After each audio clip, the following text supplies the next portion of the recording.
talk about the game. We want to thank you guys for joining us. Just by showing up tonight, you've shown up for yourself and Mhm. you're already winning the game of money. Correct. Yep. That is the first step is just asking the questions and learning the information. So congratulations. These are kind of our house rules or a little bit of what we're going to cover today. So we're going to start on time, starting now, and we're going to end on time. We'll end at 6:45. There will be a couple of points of breaks for questions. But really today we're going to talk about the basics of money rules or the rules that have always kind of spoke to us and our team. Talk about wealth building. When we say basics, it really is pretty basic. All you really need to know about money, you probably learned in kindergarten. Mhm. And we'll just really talk about, KISS, if you haven't heard that acronym before, it's just keep it simple, stupid. It's really not super hard once you know the rule. Any game is easy to play once you know the Mm-hmm. rules. Mm-hmm. Mm-hmm. Yeah, and we're going to talk about how over time, and that's a piece of this as well, is that it takes time to build wealth. It doesn't just happen overnight. So, as long as you continue to execute these basics, over time, you are going to win that game. So, just remember, it's all about progress, not being perfect. We have a common phrase that great is the enemy of good. Just do good, eventually, the great will follow. Absolutely. Yep. We will cover a lot today. This will be recorded. We will show you where to access the PowerPoint if you want to go Mhm. back and reference anything. So just try to take a few things in. Mhm. And we'll go from there. We'll talk some about budgeting. We do have a whole nother webinar just on budgeting. Mhm. That is the first month of every quarter. So our next budgeting seminar will be in January. And if you haven't attended one of those, we highly encourage you to. But we'll talk about budgeting some, and we'll also talk about investing, where and how much to invest. We'll talk about your savings. How much do I really need in savings before I start investing? We'll discuss credit score and what really matters about your credit score. Paying off debt, because that's a piece of the puzzle as well. And, a lot of questions that we have from clients are kind of what order, how do I pay off debt? Where do I start? Um, Talking about retirement, different types of life insurance, and just talking through words or definitions.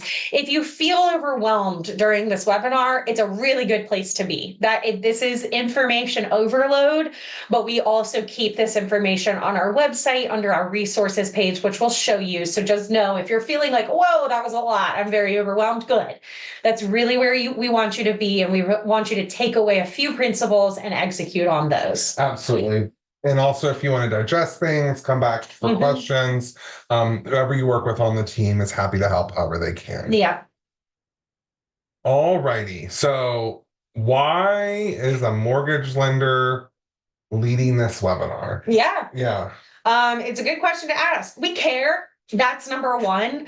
This information really isn't out there.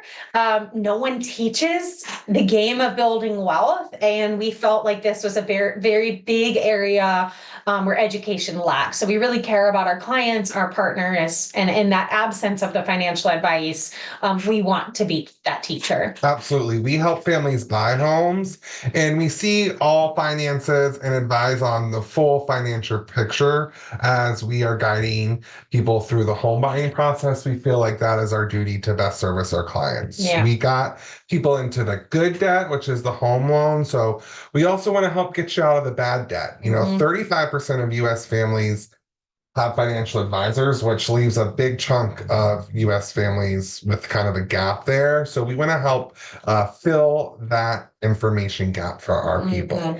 And here's our disclaimer. We are not investment advisors. We are not fiduciaries. We offer basic financial advice from a public domain. So just remember that. We are not financial advisors, but again, we are surrounded by this space. So we've learned a lot of good nuggets over time to help our clients as well.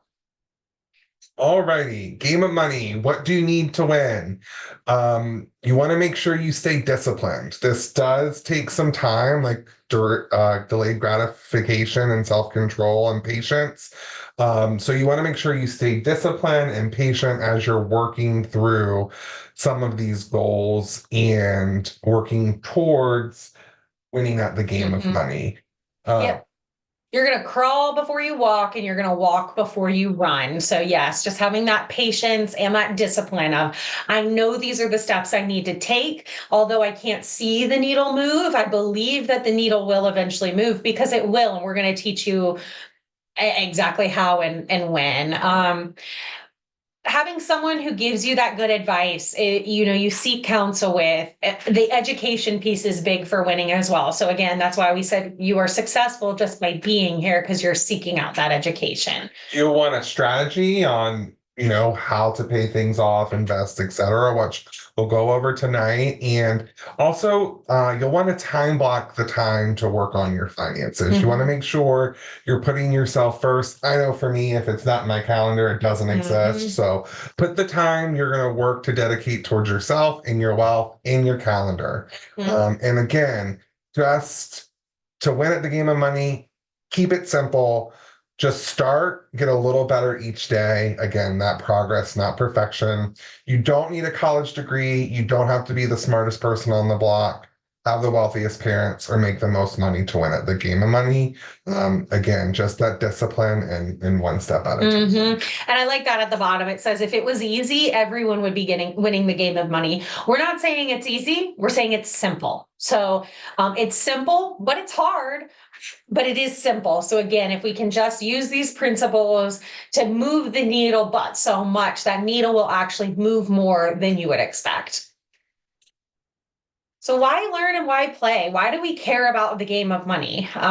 Gives us freedom, gives us flexibility. We can live the life we want. We can work the way we want to when we are wealthy.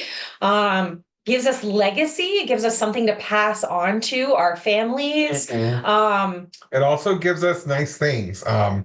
Money can't buy you happiness, but it can buy you nice things, and everyone likes nice things. Nice things are nice. Yeah. Like we've already talked about, it gives you that flexibility, the ability to work differently and change your future. It also gives you a plan when life hits you, oftentimes things are unexpected, and instead of that setting you back, we want to make sure you have a safety net in place. But really, I think it's important for you to know what your vision for your future is and think on, what your why is, why this is important to you. Correct. Yep. Money is your fuel. It fuels the life that you want for yourself and your family. So it is worth it. Again, you are in this game whether you like it or not. So you might as well play the game of money. Stephanie, Marilyn, Dawson, do either of you have a why as to why you're here, or what's important to you about learning the game of money that you want to share? Sorry, one more time. I missed what you had said. Yeah, no, do you know your why? Like why you're here? Like what's your reason towards wanting to, win at the game of money? Yeah. So for me, it's really just trying to get us, back into a place of financial. Awesome. Great. Awesome. That's amazing, Dawson. That freedom, that flexibility. Yeah. For Marilyn. Yes, this Stephanie? is Marilyn. So I want to get better at money because I am at the point where I'm thinking of legacy quite a bit. And I know that money is very important to legacy. And so streamlining and all the things that we'll talk about probably in this presentation will be very helpful. Good. Thanks for sharing, Marilyn. Stephanie? For us, we are newlyweds and we're trying to get onto the right path just to be able to buy a house and to be able to have a strong financial future. Yeah, you're in the right place. So first of all, congratulations. Yeah. So how do we start? We start with a budget. That's why it's the first of our webinars in our series. We are big believers in a monthly budget. We believe it is the cornerstone of building your wealth. You need to know where your money is going each month.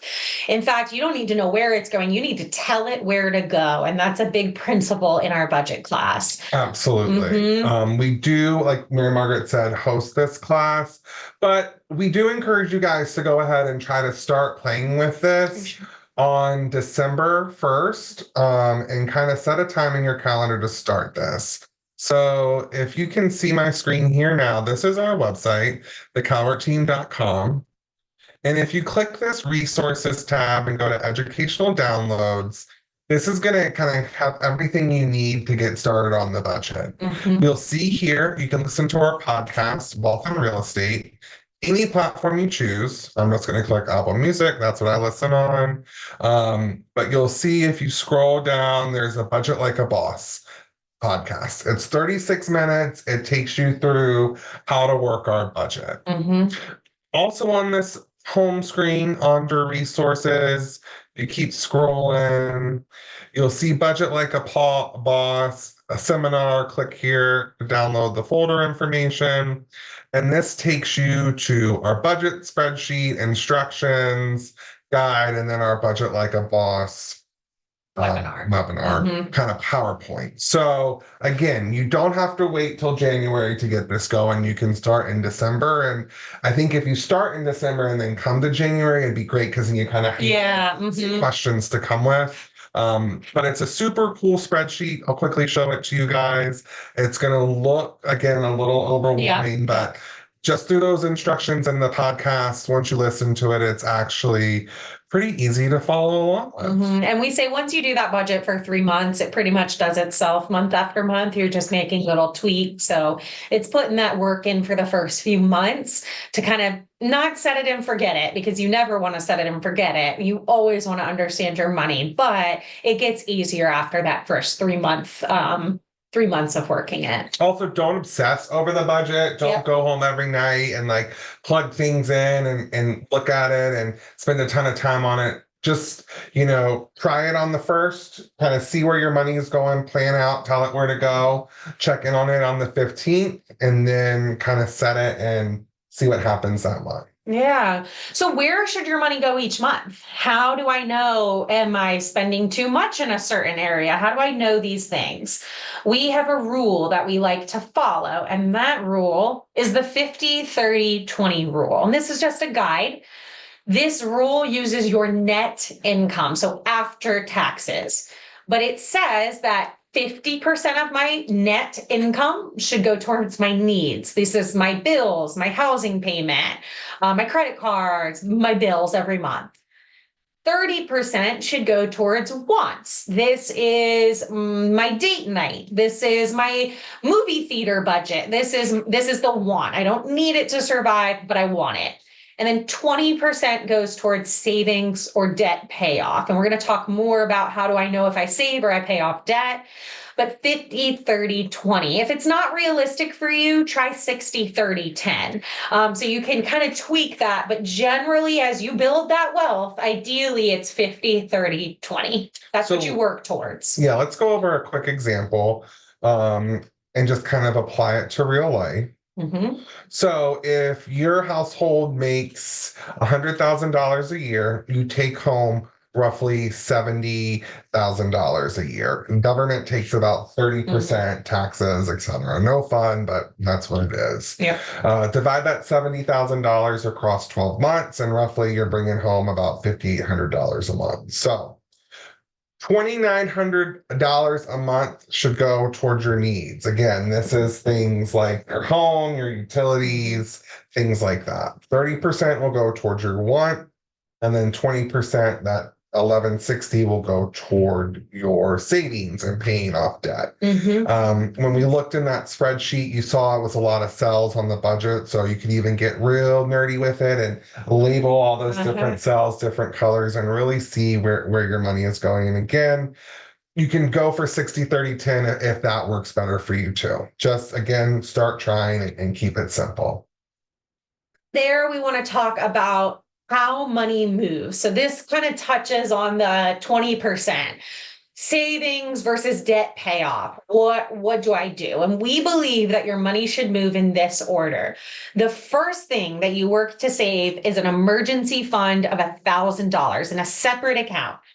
I think the statistic is 70% of Americans cannot save $1,000 in an emergency account. It's a staggering statistic. So number one, we just have $1,000 in emergency. We just want you, if you do one thing after our webinar tonight and you save $1,000, you are better off than 70% of Americans. Correct. Number two is a reserve account. And this again leads into our budget and using some of that terminology, but we have a term we call your survival number. It's pretty much your needs number. At the end of the month, if I lose my job and I have no income coming in, what do I have to pay every month? This is your survival number. Yeah, it's not your Netflix. Nope. It's not your eating out. It's not getting your nails It's done. groceries, rent, or mortgage, gas, those things you have to pay. Have to pay. Number three, you're going to start paying off high interest credit cards using the debt snowball. And we'll go over the debt snowball and debt avalanche a little bit later on in our presentation this evening. And also number four, start to take advantage of any 401k match at work. This is free money. Yep. Someone is giving you money to invest in yourself, so take advantage of that. Yep. Then once you have that 1 month of survival, you're paying off debt, start to move to 3 month survival. Want to build that survival. That's the ultimate goal is 3 months in survival. We start with one because we want that 1 month cushion and then we can reward ourselves by paying off debt. But the ultimate goal is that 3 months in survival. So as soon as we have that 3 months of our survival number, we are planning and we're paying off the lower interest consumer loans, auto loans, those installment loans is when we really start to chip away at those debts. As debt goes away, as our savings go up and our retirement goes up, like the 401k match, we're ready to invest. So at that point, we're starting with 10% of our net income. We're putting it into stocks, the S&P index fund. It's the safest way to play the stock market, if you will. If we're saving that 10% of our net, then we can, when we're comfortably saving the 10%, we can eventually increase it. Then we go to the 15, ultimately to the 20 to get us to that 50-30-20 rule. So ultimately the end goal is 20% of our net goes towards savings every month or investing. Once we have that 20% of the net income, then you can start more aggressively paying off things that have lower interest, like your student loan debt. As your debt pays off and your survival number goes down, you have more income for investing. So your money grows faster, and that's when you really start to win at the game of money. The lower survival number you have, the more freedom you have to do the investing, to do the saving. So it's really targeting first our emergency savings, then paying off the painful debts, continuing to build the emergency savings, paying off the not quite so painful debts, and then ultimately investing. Before we move to the next slide, any questions on anything we've covered so far? We said we'd break for questions, so just want to make sure we stay truthful to that. Okay, awesome. We'll keep on rocking. One thing that is huge is compound interest, and we'll go over some really cool numbers, and this will be really neat to see. But the key to building wealth through saving is compound interest. Compound interest is simply you're just earning money on your money. So start saving $150 per paycheck at age 25. You assume a return of 8% per year, and at age 40, you would have saved $1.1 million. I like this example too, because it's just like a one-time deposit. Let's say I invested $10,000 at the age of 22, and I never touched it again. I didn't put any money towards that. This is in the S&P. After 40 years with about a 10% rate of return, I would be looking at having made $452,000, really $442 of compound interest growth over those 40 years. Pretty cool stuff. Here's another example. It's always important to get started now. The best time to plant a tree is yesterday. the next best time is today. Yep. So starting early matters if you can. And this example illustrates that. Investor one, start at 25, set aside $5,000 a year for 10 years in a row. 10 years. Made no more investments after age 34, and at age 65 had $787,100. Investor two Started at 35, so they started 10 years later. They invested $5,000 each year for 30 years, 3 times as long, until they reached age 65. They looked at a return of $611,730. So that is an extra 170 grand because investor one started 10 years earlier, only did it for 10 years, stopped. But still, that starting earlier gave them the extra compound interest. Yeah, and this isn't saying if you're 35, like there's no point. Right. It's just saying start now. The sooner you start investing in yourself, the better off you'll be in the long run. Again, all very simple key concepts. Big question we get from clients is like, should I just hire someone? Should I get a financial advisor? When should I hire a financial advisor? Not yet.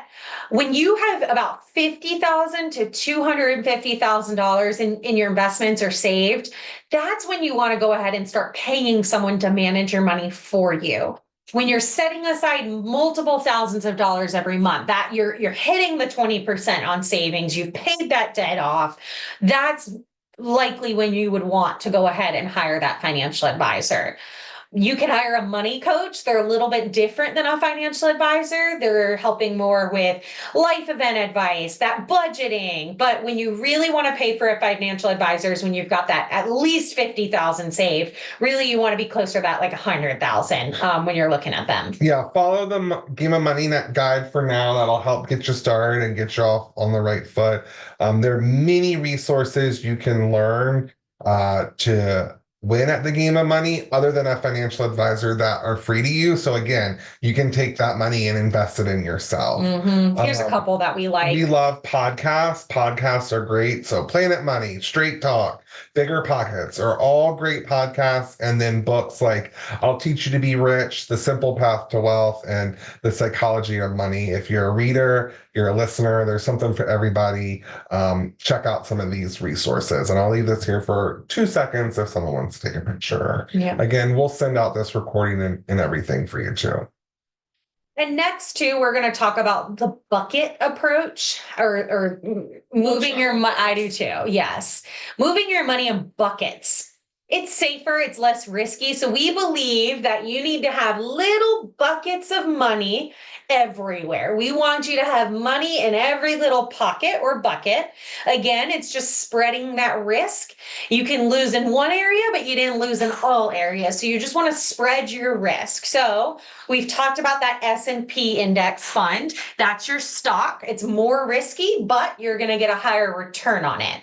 You've got your bonds, your CDs, they're fixed returns, they're less risky. Same with real estate. Real estate is a great investment. It's less risky and you get a lower return than you would with like the stock market. You can also invest in yourself, what you're doing now. By educating yourself, learning more about money, where to go it, and put it, and just really start building your future. We advise taking a risk in an area you understand. If there's something you really love, invest there. And then another place is crypto and cash. You can always play in the crypto market if that's something you really love. But our favorite bucket is real estate. It is a key bucket to building wealth. Why own a home? On average, 5% appreciation since 1942. This really kind of goes back to that compound wealth interest example, I feel like. As that property appreciates over time, you're just gaining equity. With each mortgage payment, you are paying back yourself. Only 6 times since 1942 have homes gone down in value year over year. This also gives you great tax deductions on your annual taxes. You can write off the mortgage interest when you own a home. And improvements to your home equal improvements to your wealth. So don't buy real estate don't wait to buy real estate. We say buy real estate and wait. Let's talk about different types of debt because there's good debt. Your home is good debt, and there's bad debt. So bad debt is your credit cards with high interest rates, especially nowadays when they're sitting at 20%. Installment loans, these set payments over time, or consumer loans, your consolidation loans, that buy now, pay later, the Klarna, or the Sophie, I think is another one of those. That's bad debt. That's debt you want to get out of and debt you want to get out of quicker. Good debt is your mortgage. It appreciates over time. It's a tax shelter for you. Student loan debt, it's that kind of concept of investing in yourself. I did take out a loan, but this education I received grew my income potential. Or auto loan can even be a good debt if it's for your transportation. It takes you to your job, that pays your income. So that can be a good debt too. So understanding that good debt versus bad debt, because really then you can understand what you pay off first. So the first thing we're going to want to pay off is those high interest credit cards, anything over 15%. That's kind of where you want to start paying off debt. From there, you're going to move to more high interest loans and consumer loans. You'll notice the first two things are high interest. High interest. The Yep. interest is just going to keep building on you, and it's going to do the opposite of kind of the compound interest does for you personally. It's going to kind of eat away at you. So get rid of the high interest loans and credit cards, and then we're going to move to the lower interest credit cards. And then your auto loans, your student loans, because like as you can see there on the fourth and the fifth, you're really just freeing up your survival number at that point. It's not that this is hurting you, but again, the lowest survival number we can get, the more freedom we have to invest in things, to save this money and give ourselves that freedom. This at the bottom also is a way that really puts credit cards into perspective, but credit card debt is kind of financial cancer. Credit cards are called the poverty tax because, again, you are paying those interest charges over time and can never get ahead financially. It is holding you back. I'll speak to this personally. I had a fairly high credit card balance, and my husband and I looked at it at the amortization to say, if we keep making the minimum payment on this credit card, and when I say high, it really wasn't that high, it was like $10,000. If we kept paying that interest on that credit card and just making the minimum payments, it would have taken us 30 years to pay off that credit card debt. We have a mortgage of, hundreds of $1,000s that takes 30 years to pay off. So they are keeping you there with that high interest rate. You can just never get ahead. So avoid it. And what we kind of talked about with paying off the highest interest rate first, it's kind of our debt avalanche. So this is highest interest rate debt, regardless of the size, versus the debt snowball, which is also a way to go because that can also kind of give you a little bit more feeling of automatic gratification. The immediate gratification. Yep. So that debt snowball is just paying off your smallest balances because it's a little reward. I paid off my $500 credit card. Yay, I paid off. I made progress. Okay, now move to the next one. So you can see the progress quicker. Whereas with the debt avalanche, you're tackling that high interest and getting out of that financial cancer, if you will. And I think it's really cool because with the debt snowball, you're not spending any more money out of pocket once you've paid off the first debt. You're just taking what you've paid towards the smaller debt you've paid off and then applying that to debt number 2. And then once you've paid debt number 2 off, you're applying the payments from debt 1 and 2 to debt number 3. So a good example of that is if debt 1 is $100 a month payment and I finished paying that, debt 2 is $200 a month. So now I'm going to pay $300 a month on debt 2 until it's gone. Once debt 2 is gone, debt 3 was also $100 a month. Now I'm taking $400 a month. Again, say my debts haven't changed. That payment hasn't gone up at all. I am just taking what I'm already used to paying and I'm applying it to the next debt, so on and so forth until they're all gone. Before we move on to our next topic, which is just going to be credit, and we'll talk about credit scores a little bit. Any questions about debt snowball, any of that stuff? I had a question. It's not necessarily about debt. I just want to understand a word.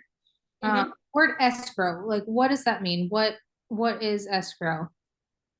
Yeah, so escrows are going to typically um talk more about your mortgage payment and where they're holding money in order to pay your bills when they come due. So when you get a mortgage, part of your monthly mortgage payment is going to be your real estate taxes and your homeowner's insurance. So when you pay your payment, the servicer is taking that money, holding it in a separate account, and then when those bills come due, the servicer will just pay them on your behalf.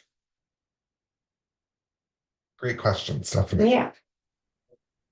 This is Marilyn, and I have a question. Yeah. Sure. Yeah. So, would you go back to where you were giving the example of the investment for a person age 22? It was 10,000 one time in the S&P. Yeah.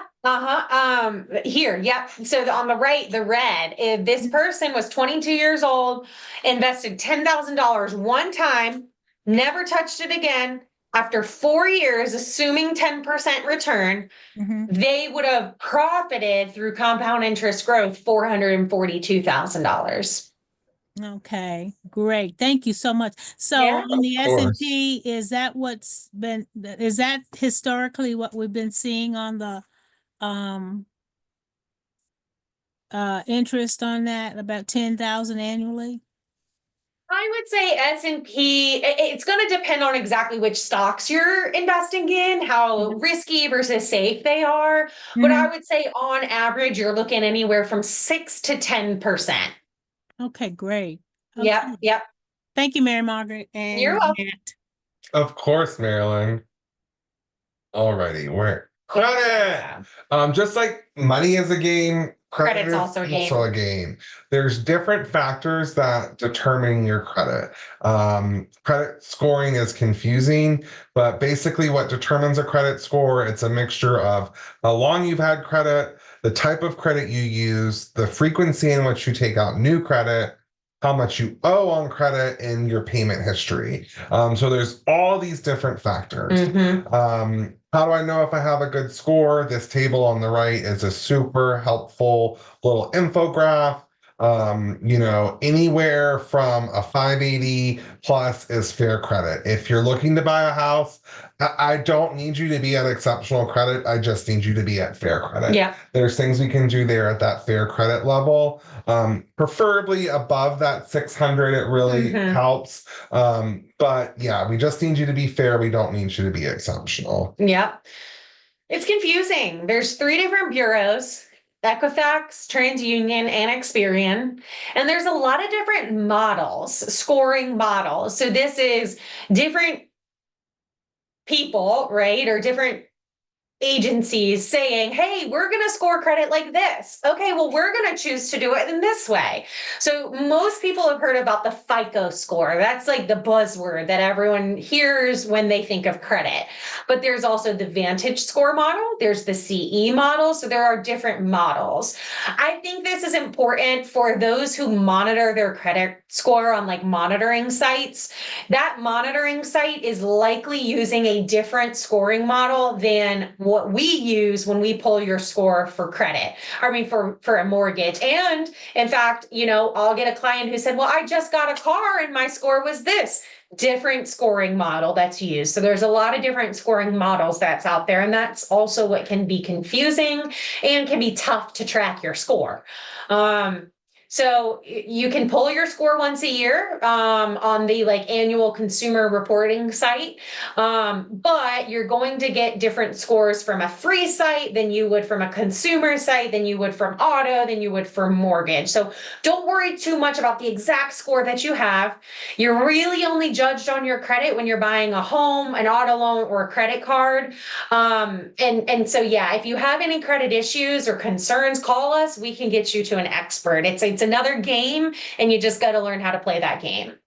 So credit cards, good or bad? We already talked about this a little bit before, but credit cards should be used for emergencies. We want to limit our credit cards to 2 or 3 cards. You don't need a lot of cards for a good credit score, a great tip here is to request that the creditor limit your max balance. They may say, you're approved up to $10,000. Great, I only need two. Yep, yep. If you are bad at it and you are going to use all 10, that's okay. Just know that about yourself and limit yourself. Another good card to look into is something called a secure credit Yep. card. This is where you take money, you go to the bank, you're borrowing your own money, but it keeps you from getting in trouble. Mm-hmm.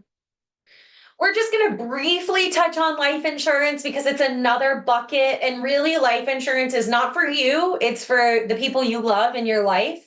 So life insurance can help keep your family protected. If you were to die, unfortunately, pay for that funeral, pay for the bills, pay off any outstanding debt that you have. Continue that family business, finance your kids' education, protect your spouse. So it's just something that isn't for you. It's for the people that you love in your life. And it's very cheap. And so we're going to talk about that. Keep your family protected. But yeah. There's two types of life insurance. There's term life insurance, which has lower premiums.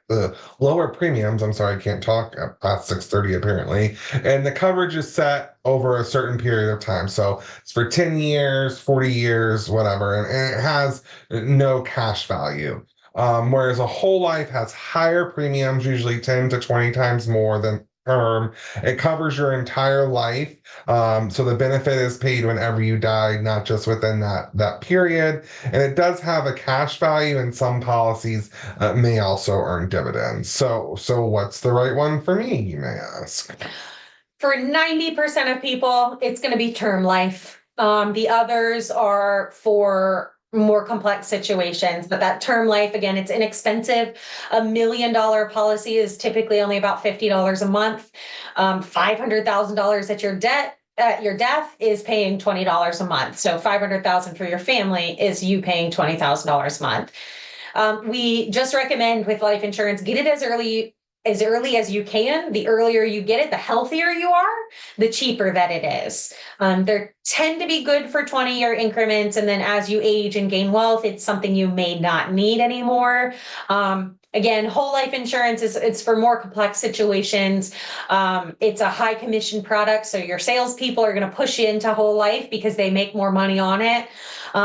If you're really estate planning, there's some tax benefits to it, but for the most part, we say avoid whole life insurance. Just let your investments be investments and let your insurance be your insurance. And variable is just a combination of both. Again, we are big believers in the term life. Don't let your life insurance be your investment. Just get insurance.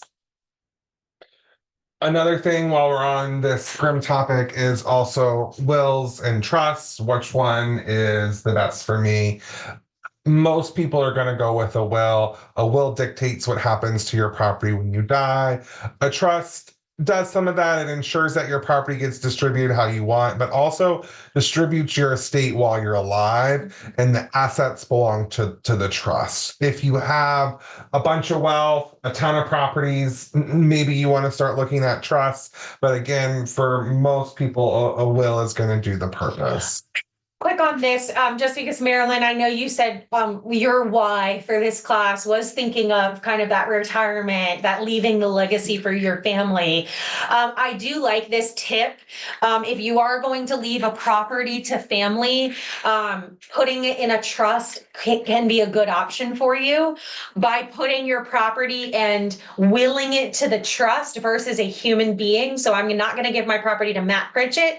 I'm going to give it to Mary Margaret Wells Trust.